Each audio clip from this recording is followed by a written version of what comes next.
hang on. Wait, what? Mountain biking for NDIS participants.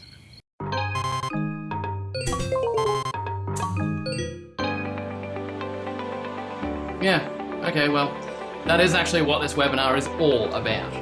So you can follow along with me in this webinar, where I'm going to show you exactly how you can make sure that it's you who's mounting one of our trusty iron steeds that looks a lot like a really, really good mountain bike. Then we'll go for a ride getting stuck into the great outdoors, where I'll be teaching and showing you the incredible tracks and trails that we have right here in our backyard in Brisbane and Logan.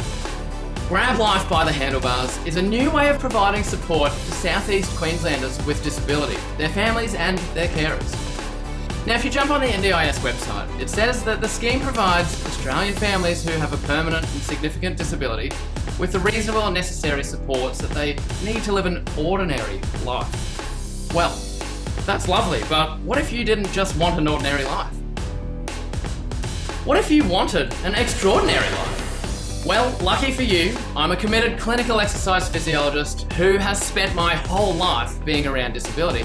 And I know for a fact that being disabled doesn't have to stop you from doing things if you want them to happen. Guys, my name is Chris and I'm the Program Director for Grab Life by the Handlebars, which is a new NDIS mountain biking program developed by Evolution Allied Health. Now, as the program's director, it is my mission to help any NDIS participant to get out and go mountain biking, but in a safe, supportive, extremely fun and very enjoyable environment. Now, it's not all just about riding. This incredible program helps participants to achieve lifelong skills far beyond being able to just ride a bike. Now, it helps participants to build relationships and it really increases their social and community participation.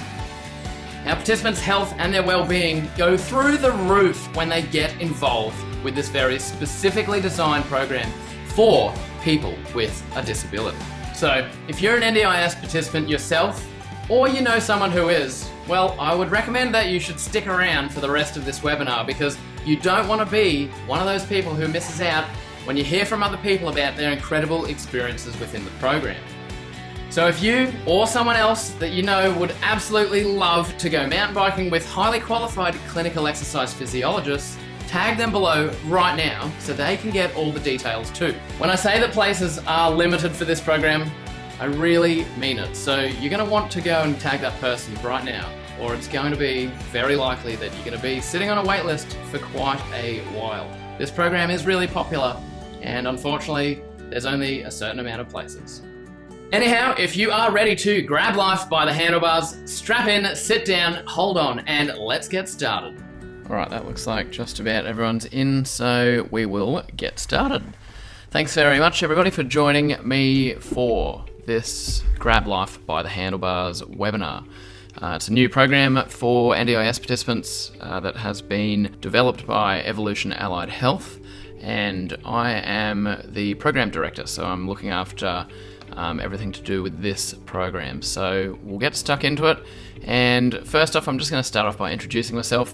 So I'm glad you guys could join me for the webinar. I'm really looking forward to it. It's been a lot of work to put it together, but it is going to be fantastic. So you guys are going to get a lot out of it, and yeah, I think you should really have a good time throughout. So, right, so here's me. I'm Chris. I am a clinical exercise physiologist, registered through the NDIS as well. I've got my master's and bachelor's degrees, very experienced with working with people with disabilities. And my family experience is a large part of actually why I am now an AEP. So before I was an exercise physiologist, I was a high school PE teacher, teaching maths and science, so I've got a lot of teaching background there as well. We've got a lot of experience with outdoor ed centres around southeast Queensland, so there, yeah, if you're thinking about your school camps, things like that. One of the greatest things about being an exercise physiologist is that it is basically a really good tool that enables me to help people achieve things that they didn't think that they would necessarily be able to do. As the program director, I'm pretty excited to be able to deliver this because there's a lot of people out there who would love to go mountain biking but just don't have a good way or a safe way to be able to do that. So that is what this program is aiming to offer. So I go riding myself 3 to 4 days a week, so I really do enjoy my time out there, and I know a lot about this particular area, so I'm going to be hopefully very helpful to those of you who join the program. I'm very passionate about giving everyone the opportunity to experience what mountain bike can offer. There's a lot more to it than just riding, although riding itself is quite fun. There's a whole bunch of little offshoots of the program that you can get involved with, a bunch of different activities, but for the most part we're going to be covering the riding part, but we will go over that stuff later on. So just quickly, today the topics we're going to be covering are all here. So we're going to go through the participant outcomes, so what are you going to actually get out of the program. Then we're going to go through the safety stuff, of course. Then we're going to have a look at participant safety. So how do we minimize risk and maximize the safety for our participants? Because mountain biking, a lot of people would classify mountain biking as an extreme sport. So we've got ways and means that we have reduced the risk, and we'll get stuck into that later. Number 3, why we only use exercise physiologists for this program. Pretty important. There's very good reasons why we only use AEPs for this program. And we'll get stuck into that. So number 4, where the program is run, how you can get there, all that sort of stuff. Number 5, this is where we get into the program's options. So no programs are the same. Number 6, participant suitability. So with this program, it is currently in its pilot stages. So these are the first few months of the program, and currently there are some limitations on the equipment we have and the participants that we are able to take. So we'll have a chat about that. Number 7, the application process. So what do you need to do specifically to actually become a part of the program? And number 8, frequently asked questions. We always have a lot of questions about the program, so we will aim to answer them there for you. Now, just before we get stuck right into it, right, where there's a webinar, there is always questions. So if you're watching this live, pop your questions in the chat as you think them on the side, and I'll answer them at the end in the order that they were sort of received in. So if you are watching this limited replay on social media, you can put your questions in the comment section, and we get a notification when that goes off, and I'll be able to go and add my answers into the comments for you, which will benefit everyone else as well. And then I'll tell you also how you can subscribe to our email list, because this program is a pilot. It's constantly changing and evolving, and you need to keep up to date with those changes, because if you're not eligible to be a part of the program now, that may change tomorrow and you may be able to do your application right then. So very worthwhile to keep that in mind. So we're going to get started with participant outcomes, right? So when we are out mountain biking, it is absolutely beautiful, the scenic ride, and there's a lot of benefits of riding, right? But they are really just the beginning of what this program has to offer. So it really does enrich every one of our participants' lives in many different ways.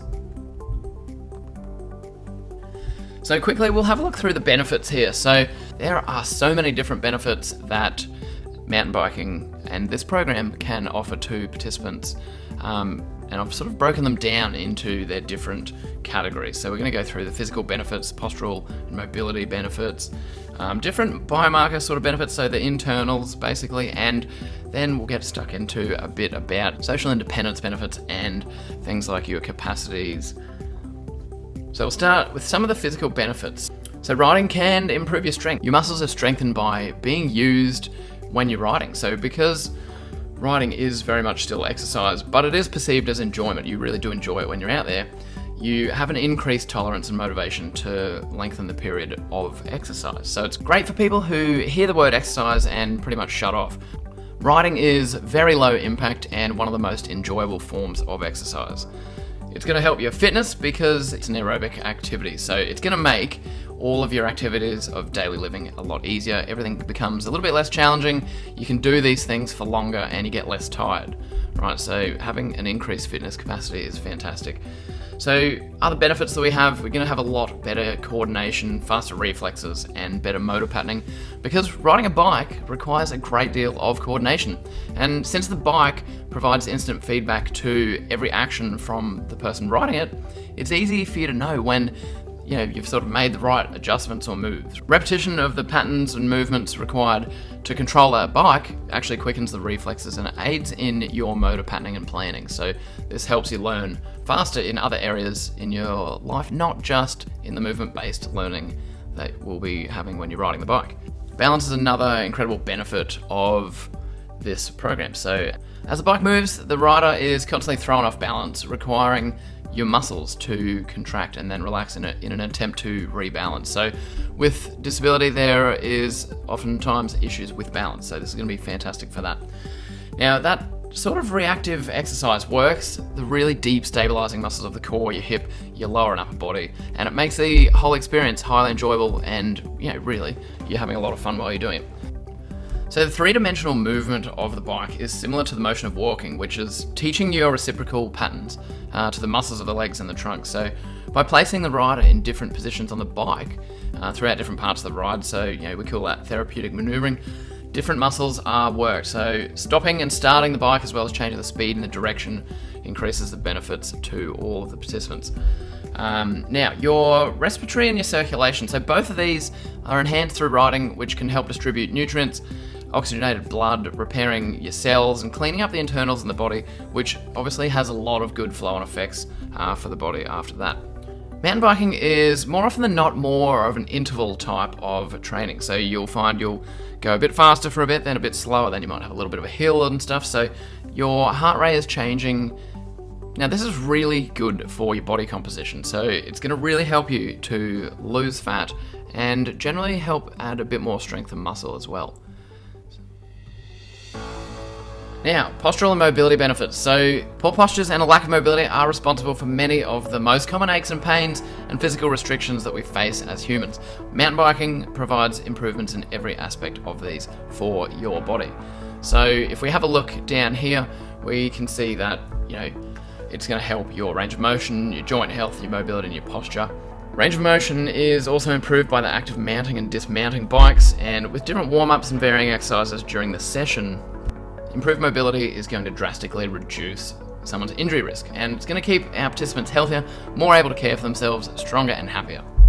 So reciprocal motion of pedaling and the internal warmth that you actually generate while you're riding, it's going to aid in relaxation, particularly of the legs, but it really has a whole body effect via your circulation. Now, the alternating reciprocal motion of riding helps to break those extensive spasms of the lower limbs as well. So holding the handlebars in different ways helps to break the flexor spasm patterns of your upper limbs, and fatigue actually really helps as well to decrease spasticity by producing relaxation. So mountain biking reduces your injury risk through improving your strength, your mobility and your capacity for movement and activity. So the body's ability to actually handle unexpected movements and situations like, if you trip over, your body becomes far more able to quickly adapt in a range of different environments, which is going to be very helpful in life. Now on to some of the more internal changes that are going to be great for your body. So riding and regular exercises not only make you look and feel great on the outside, there are just as impressive changes that happen on the inside. So a lot of negative things go down and positive things come up. So things that are going down, like your decreased risk of type 2 diabetes, you're losing body fat, reactive proteins decrease, your cardiovascular risk factors decrease, you see a lot less stress hormones building up, and you have a far better stabilized blood sugar. You can get rid of a lot of medications often, and you have a delayed progression of diseases and or conditions. Internally, you're going to see a lot of improvements and increases in your ability to balance your hormones. You're going to find that inflammation is far better. Your social independence benefits. So for our NDIS participants, improving any aspect of their social independence is only going to help enrich and make their lives even better. So fortunately, mountain biking is one of those activities that has an incredible number of benefits to offer. Mountain biking can really help to improve confidence. So mountain biking helps confidence is you're mastering new skills. So especially if someone believes that the activity is only for able-bodied people or non-disabled people, the ability to completely control their own world using our sessions is a fantastic way to build confidence. Exercise in the fresh air in the bush, away from hospitals and doctors' offices, therapy rooms, and just being home helps, to promote a sense of well-being for our participants. So in a number of different ways, mountain biking encourages the rider to speak and communicate about their activities with other riders, so maybe from the group rides or with their family or relatives, and new friends that they might make within the program or external to the program. On to the fun bits, the safety. Alright, so mountain biking being an outdoor off-road type sport could be classed as an extreme sport. So with any outdoor physical activity, the risks there, we need to assess them and manage them to reduce them as much as we possibly can. So within the program, we have a lot of safety precautions and appropriate risk management, and that becomes very important with our NDIS participants because of the various conditions that different people have. So we have a whole bunch of varying factors like different fitness levels, the previous level of experience, their current physical capacity and mental abilities, and all of these are considered when we are going through the program. It doesn't necessarily exclude people, it's just things that we consider when we build the programs out.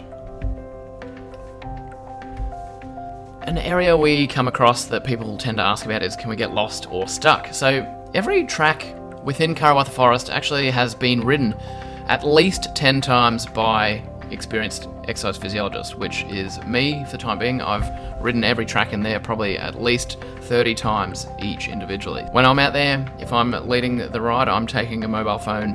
I have to have a USB power bank with me, a map. Evolution Allied Health actually has a policy that is specifically about the requirements that the AEP needs to have to lead the ride. They have to have 2 GPS-enabled devices, a mobile phone, a USB power bank to make sure that those don't go flat, and a map when delivering their sessions. Also, we carry common spare parts, tools, 2 tyre repair kits, a first aid kit, including a snakebite bandage, and all of the AEPs are required to complete their provide CPR and first aid courses every year. During the first session after the initial assessment, the AEP will take the participant through a safety briefing and a training on operating the specific model of mountain bike that is allocated to them. All of our bikes are professionally serviced at a local bike shop, and this just makes sure they're in good working order, and it just serves to identify and resolve any potential mechanical issues. So they're regularly washed and sanitised as well. The bikes that we provide are all well-known high-quality brands and models. These rarely suffer from breakage and so far have proven to be very reliable. So the bikes are thoroughly checked after each session as well, just to make sure no damage has happened and that they are ready for the next participant.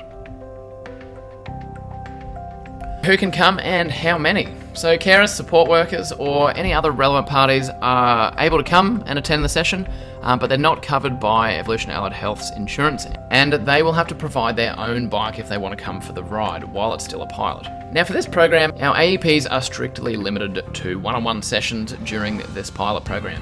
This makes sure that 100% of the attention and focus is on that participant, just making sure that they're getting the most out of their sessions and that they are as safe as possible.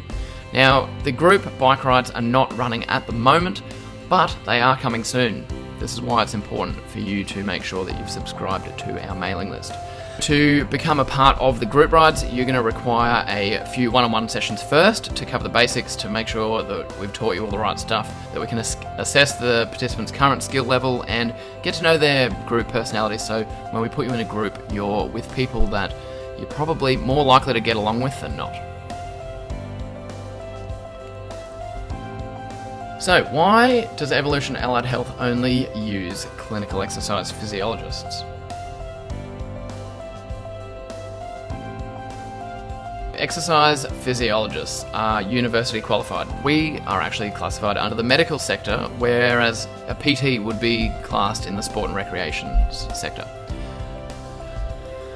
So we go through a lot of very specialised courses specifically on disability through our degrees. So in those courses, exercise physiologists go through all the various different conditions and what the best practices for giving them the most benefit from what we do is going to be. We also go through to identify and address possible barriers to increase participation and engagement of exercise. So we go through regular training and upskilling conferences every year, a lot of week-long courses, and we spend thousands of dollars a year for our AEPs to be upskilled, and it's just an important thing that Evolution Allied Health does to make sure that we have the best AEPs around. So it takes 4+ years of study to become an exercise physiologist versus a PT. They can get qualified in as little as 6 weeks, so there's quite a big difference with the content that you're going to have within that. Both the master's and the bachelor's degrees for exercise physiology, they include a certificate 3 and 4 in fitness anyhow. Now, exercise physiologists are regulated by a professional body, which is Exercise and Sport Science Australia. I would tend to agree that exercise physiologists are the most passionate and professional allied health practitioners out there. When an exercise physiologist is making a program, it is going to be evidence-based. They've made sure that when they're putting together their program, they are using the latest research from scientific journal articles or medical journals. Exercise physiologists use personalised program development and progression, so they make sure that that program is very specifically tailored to that person. And they do that through individual assessment and evaluation, and we continually measure and analyse results and data throughout the process to make sure that the participant is progressing and whether we need to make any changes to make that more accessible or happen faster or better, in a better way. Exercise physiologists are able to liaise with other allied health professionals on your case where that's appropriate. So an example might be for us to have a chat to your dietitian. So if you're on a limited or very low calorie nutrition plan, we're going to have a chat to the dietitian and see where would the best timing for your exercise session to be placed in there. Or we might be able to work out with them that you might need to have a snack before you ride or something like that. But it can make the sessions just run a lot smoother. It's going to help you feel a lot better within your body, and it's just going to optimise the results you get out of the program. And exercise physiologists provide very clear communication with the participants and all of the relevant parties involved with the care. Our exercise physiologists within Evolution Allied Health are registered providers with all of these departments. They will all have a Medicare provider number and that they are registered through the NDIS as a provider. And they are all accredited through ESSA, which is the Exercise and Sports Science Australia, which is the governing body for exercise physiologists. Obviously, Medicare and NDIS are probably going to be the most applicable for this webinar. Exercise physiology is also covered under all of the major private health insurers. Now, this is not so important for right now, but if you run out of funding or used up all your NDIS, doing it through privately funded avenues, which these private health insurers are going to provide you a rebate. So if you'd like the rebate, it means more money in your pocket, less in theirs, and that is always a good thing. Our exercise physiologists have a far deeper understanding of human issues, human problems, and the human physiology. We understand the complex relationships between different medications and their interactions or contraindications they may have for certain exercise types or intensities. A lot of people with disabilities are on different medications for some reason or another. It might be different heart ones that can have impacts on your blood pressure or your heart rate response. Exercise physiologists can identify any imbalances, postural issues, compensatory movement patterns, or someone's potential for future injury, and be actually able to go and mitigate these with appropriate treatments or inclusions in the program. AEPs also understand the biomechanics and the complex human movement patterns, which enables fast and effective remedy for any presenting issues through the rides, before the rides, after the rides. But, an example, knee pain while riding. So if you're riding along and your knee starts hurting and you tell your exercise physiologist about it, they are probably going to be like, right, jump off, pause, we're going to have a quick look, see where it's hurting, and then give you a little solution of, all right, just go and do this and this quickly. We'll just do that, then we'll jump on, we'll get riding, and problem is solved, knee pain is gone, and the participant is happy, smiling, and pain-free. For this pilot program, the AEP is me, and there I am. My own life, my teaching background, and the fact that I'm an AEP has exposed me to an extremely wide array of different people with different disabilities over the many years, which is very helpful when working with the NDIS. I can relate and understand on a much deeper level than a lot of other people. Growing up with having a younger sister who is disabled has really given me a first-hand perspective and a first-hand view of really the intricacies of life with a disability. So that has helped me to become very adaptable and perceptive with different personality types, as just as much as the teaching has helped with that. So I haven't had a client yet that doesn't like me in about 10 years, so that's got to be good for something. And riding as much as I do as well, I've got a very solid passion for the sport, and I want to give anyone that's willing to try it the best possible start, with giving them good advice acquired from years of practice. So you can learn from my mistakes, because I've made plenty of them back at the beginning. I suppose ultimately I just want to make sure that if someone wants to have an experience mountain biking, that it is the best possible version of that. They might continue with it and find as much passion in it as I do. Because that's what life is all about, is finding a passion and really being able to pursue that passion. I ride anywhere from 3 to 5 to 6 days a week at times, and it's around about 120 k's a week. So I really thoroughly enjoy it, and if I can be the catalyst for one new person to take up mountain bike riding, I will be very happy. And luckily, patience is one of my virtues. I do pride myself in being reliable as well, so if I say I'm going to be there or here at a certain time, I will be there. And over the years, I have successfully treated world-class Olympic mountain bikers for their own injuries. I have a lot of experience specifically with dealing with other mountain bikers for issues that come up with them commonly. I myself always keep up to date on the latest research, the science and current best practices, and apply this to my role as an AEP every day.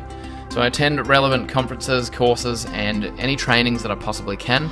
I love being able to explain research and science to people in an easy to understand way.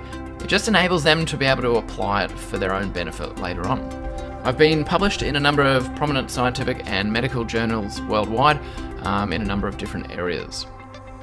So my work's been featured on Channel 7, some of the big news ones in America, the CNN and NBC News, and these are some of the other journal articles that have been featured in. So there's me at Channel 7, ready to deliver whatever I was about to deliver, and a journal article on the right here. So you can see that I probably do actually know what I'm talking about, and I'm not just making this stuff up.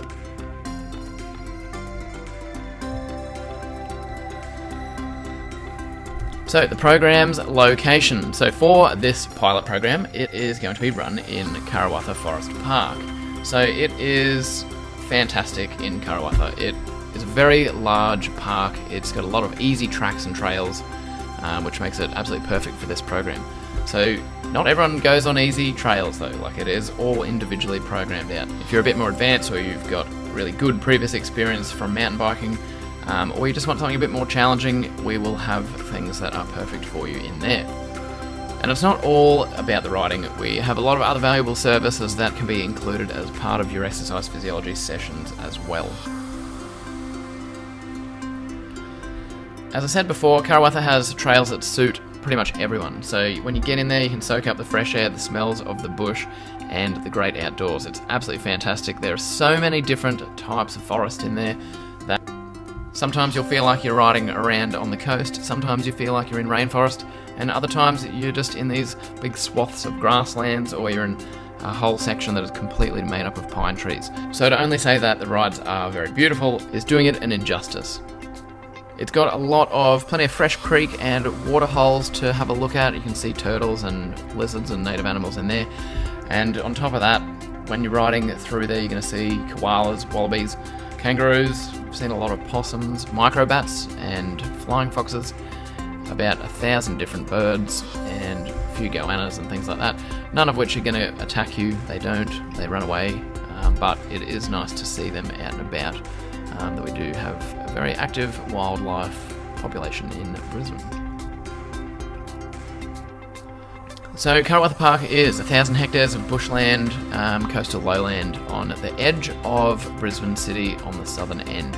So if you know the area, it's surrounded by Stretton, Callanvale, Logan Central and Underwood, and the Barrenbar wetlands as well. So where we'll be meeting, there is a large car park which is suitable for wheelchair accessible vans, and maxi taxis, as well as any smaller cars. Now the Karawatha Forest Park Discovery Centre and Day Use Area is a very well maintained park within Karawatha, so it's got mowed grass and picnic tables, and little shelters and things, as well as the car park that we can meet at. So what are the different program options? Each participant's program is unique and individually tailored to their wants and needs and abilities. So for those that want it, the program offers a hell of a lot more than just riding, and there's a variety of different services and program types that can be included as part of these sessions. So the many factors that influence a program. So we'll go through an initial assessment, and when we're going through that, we're going to gather a lot of relevant information from the participant, their carers and or support workers, if those are relevant, and we're going to use that all to help us build your suitable program. So our AEP is going to work with the participant to build out a comprehensive session plan. So that's going to focus on a combination of what the person wants and what the person needs. So if we go through the assessment and we see certain postural imbalances, things like that, we're going to be able to factor that in to improve that. At the same time, that participant's going to have certain wants and needs. There are going to be certain aspects that through the initial assessment that we work out, right, you definitely need these things to be improved, and that we can do that. And there's going to be things that you want to do. Our job is then to blend those two things, the wants and the needs, to make sure that that program is accomplishing all the things that it should be accomplishing, and that the participant is enjoying that program, they're getting a lot out of it. So all of these programs are carefully put together, and the progressions can be made more or less frequently depending on how that participant is finding everything. So if it's too easy, we can ramp it up and see how you're going with that. So some of the other things that we take into consideration when we're programming for our participants: their previous experience, their ability to comprehend and follow instructions, current or old injuries that they may have, and what can we be helping that, or how much they're going to impact, and we may need to make adjustments for that. All the different physical or mental limitations that someone might have. We're going to consider their condition or disability specific factors. So things like epilepsy or narcolepsy. If you're going to fall asleep in the middle of a ride, we're going to make sure that we've got things in place that are going to be able to accommodate that. Like if you're going to go to sleep and fall off your mountain bike, we may just have to wrap you up in about 10 metres of bubble wrap. We've got to consider people's ages for their work capacity. How long are they actually going to be able to handle going for a ride for? If there's additional people like carers and support workers, how fit are they if they need to come with us? Are they experienced riding on a mountain bike? Because in order for them to join in and provide that support, we're going to have to consider their needs as well as the participants' needs to make sure that that person is able to come with us then. As we spoke about before, we're going to consider your current medications, what impact they're going to have, whether you have your own safety equipment or not, the weather forecasts that we're looking at, the intensity level that you want to be able to do or that you want to work towards. We're going to also look at balance, the current fitness level, how confident someone is on a bike, how strong they are, their stability, their endurance, both aerobically and muscularly, and their excitement levels as well. So they're going to get distracted easily and jump off the bike or run into a tree. Or maybe we need to take them on a different trail that is less distracting for your beginners or your low intensity or people who want to take it a bit easier, right? These rides are very beautiful. They really suit people if you want to soak up the fresh air and the smells of the bush and just getting out into the great outdoors. It's good if you're just learning, if you're not very fit, you get tired pretty quickly, or you need to keep your heart rate low for one reason or another, or you just prefer a more relaxing ride, okay? So people who are interested in this kind of ride are going to find that the tracks and trails that they're going on are going to be pretty wide, they're going to be open and flat, so you're going to have lots of places to stop and rest if you need. Mostly they're shaded and there's minimal obstacles, or if they're there, they're very easy to avoid. And on the other end of the scale, we have our experienced or higher intensity sorts of rides. So within Karawatha, there are hundreds of single trails and downhill tracks. These will give confident and experienced riders a lot of welcome challenges. So there's variation within those single trails as well. So some of them are significantly wider single trail, off-road sort of tracks, and some of them are very tight, technical little tracks. So there is a great variety within there. These sorts of rides can be customised to be a bit longer, or include more or less of particular obstacles and features by request. Within these more experienced tracks, we're going to have more features like steeper hill climbs, more technical obstacles, more frequent inclines, and steeper or faster declines, but you are able to control that with your brakes as well. These tracks will also tend to have more obstacles like tree roots and tree stumps, fallen trees and branches that have come off as well. There's definitely more loose surfaces, larger rocks and sometimes creek bed crossings, which are usually pretty dry unless there has been a bit of recent rain, but they're not going to wash you away. It's more they're just going to wet your shoes a little bit. So we're able to offer these rides to a very wide range of people, from easy beginners type of thing all the way through to more advanced, and the programs are built anywhere along that sliding scale. So you may not be just sliding into the category of easy, medium or hard. It's much more complex than that, where we will program that out depending on those wants and needs that we were talking about earlier. So onto circuit training, where what we're looking at here is basically combining.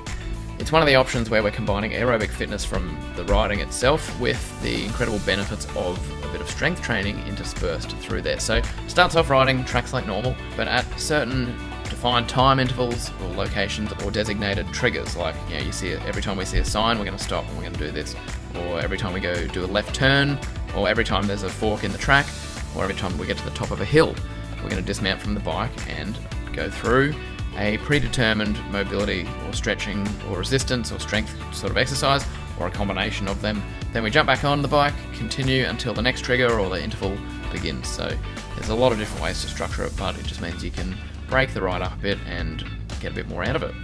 It has been very popular in the early trials, and you don't have to commit to doing that for all of your sessions. You can just request that we do a bit of that, and more than happy to accommodate it for you. And during their sessions, we can incorporate a lot of the other exercise physiology modalities that we can use to work towards a bigger goal. So using resistance bands, weights, we can do different postural correction type work. We can do a lot of strengthening work, foam rolling, trigger point releasing and stuff like that as well.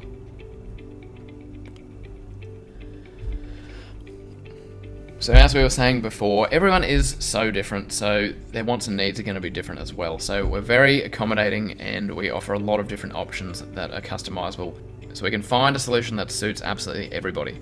So we can include more or less of particular obstacles and features in the trails, right? All of the rides can be made longer, a little bit longer or a lot longer, or they can be made a bit shorter, but the minimum is still 1 hour, just due to setup and warm-ups and other things of that nature. So we're able to stop in at the Discovery Centre if it's open, which is a great centre down at the park. Has a lot of science and nature sort of things in there. So you can bring your own snacks and morning tea, lunch, afternoon tea, and have that in the bush, out in the nature, or in the beautiful park at Karawatha on some of the tables and chairs there. We can even include a bit of your outdoor education type things, so adventure and physical sort of style games and activities that we can do at the Discovery Centre Parkland.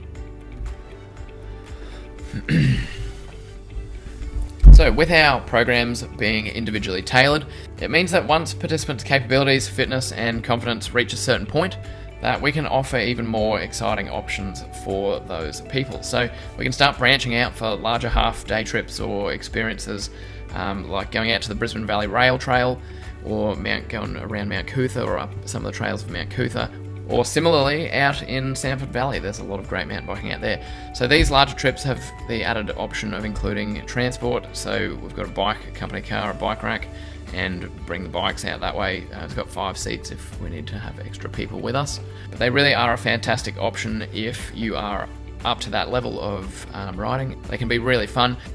And these are great options for groups as well. We can fit up to 4 bikes on the racks. And before those group sessions happen, those individuals that will be involved will have had to have done their own one-on-one sessions for a while to make sure that we've got the basics. We know enough about them to make sure that is all a goer.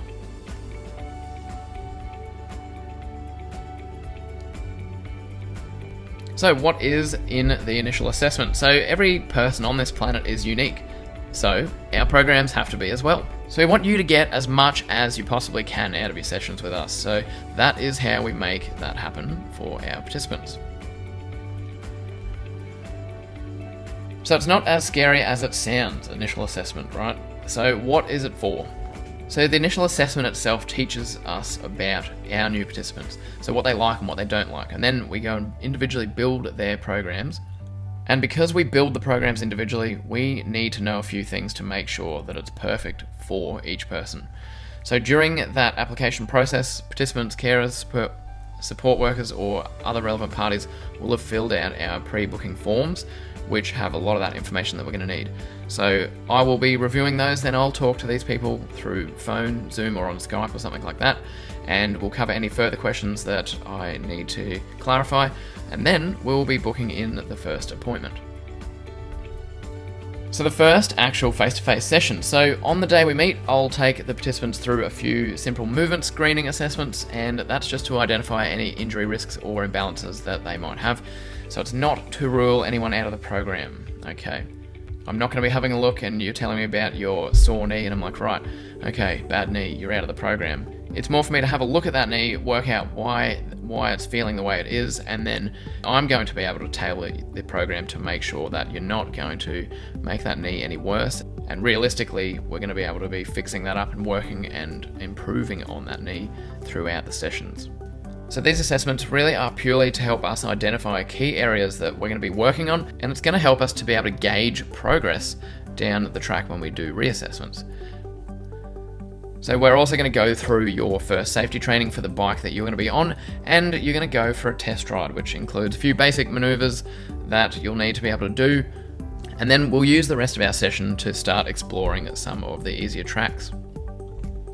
So after your first session, I'll be planning your individually tailored program out, and then using all of the relevant information that we collected through the assessments and forms, I'll have a very good idea of where we're going to start. So when you arrive for your second session, we'll pretty much get stuck straight into it. Now, this is an absolutely incredible program. It is fantastic, but it is only the pilot. So it does mean that we have to limit participants' numbers. Now, the pilot program is always evolving and it changes very regularly, so make sure that you join our mailing list to get all of the updates, because when we get new bikes that might suit more disabilities than the ones we've got at the moment, you're going to find out about it through that email list. If we add another exercise physiologist to the team and they're leading rides, we may just have another 15 places open up. And again, you're going to find that out through the mailing list. When our wheelchair-friendly 3-wheel bikes turn up, we're going to tell you through the mailing list. And letting them know that there are now 20 more spaces available for people who are in wheelchairs.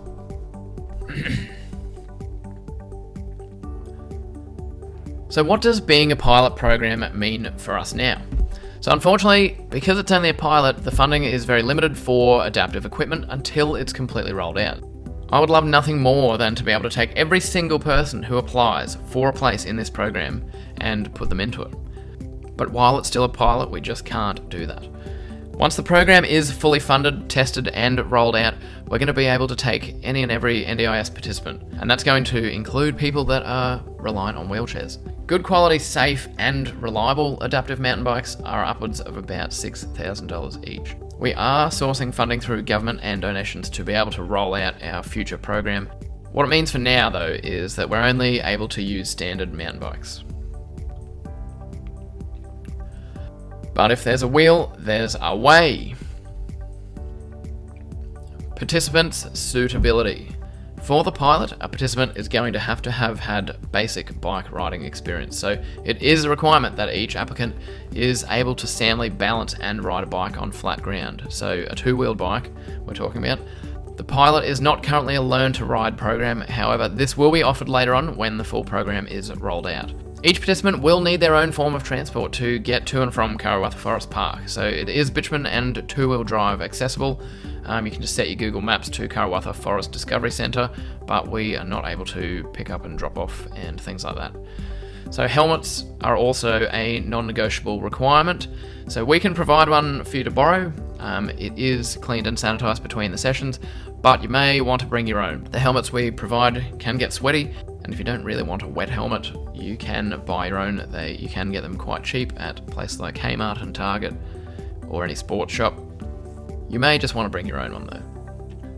Now, we don't provide gloves, elbow and knee protectors, but you are free to bring those and wear them if you would like. I would recommend bringing sunglasses as well. So participants will have to have a basic understanding of the English language and be able to communicate with us verbally. This is really important for the safety of the participants. They're going to have to be able to receive instructions and be able to alert their exercise physiologist to any problems throughout their session. So being a pilot also means that we have a limited range of mountain bikes. So the bikes that we've got at the moment will suit participants who are around 155 centimeters or over in height when they're barefoot. A pre-activity readiness screening will be filled out as part of your application process. But participants with high-risk medical conditions that are active are not going to be suitable for the program at the moment.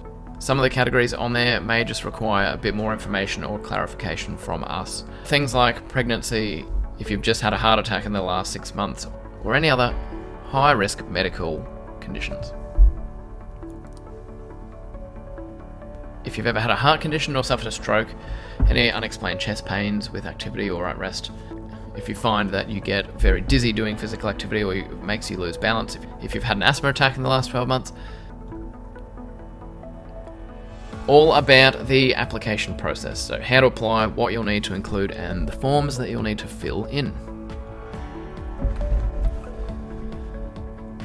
First up, we have your NDIS category approval. So this is probably the most important one. Participants must have NDIS funding for either of these categories. So the capacity building, which is under improved daily living, and capacity building, which is your improved health and well-being category.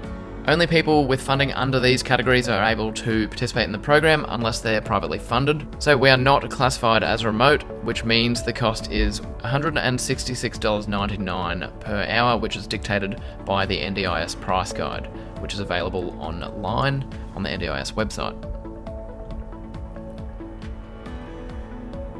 Important details to note for applications. So complete the forms as soon as possible because applications are assessed in the order that they are received. There are no exceptions to this, so please don't email me asking, whoops, I think I've missed this, can I submit my application? So if a participant is accepted after their initial application and we've done the follow-up consult with the AEP over phone or Zoom or Skype, the first session must be prepaid. Each of the applications is manually reviewed, so don't worry that your application has gone through to the spam or anything. If the participant does not fit the current suitability guidelines, please wait to submit an application. If you've subscribed to our mailing list and you then receive an email down the track saying that the suitability guidelines have changed, if your suitability has changed, then you can submit an application and you'll be emailed the link for that. The participant suitability criteria are updated regularly and all of our subscribers are notified directly via email.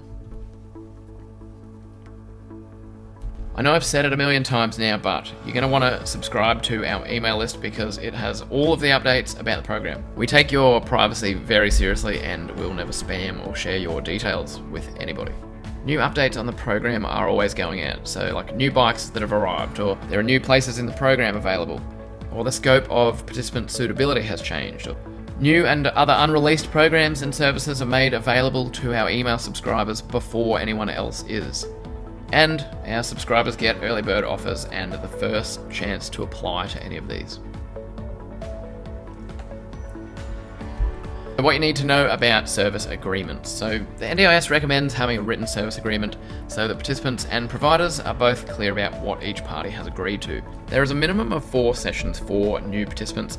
This will be put in your service agreement. And the service agreements help make sure that the participant and the provider have the same expectations of what supports will be delivered and how they will be delivered.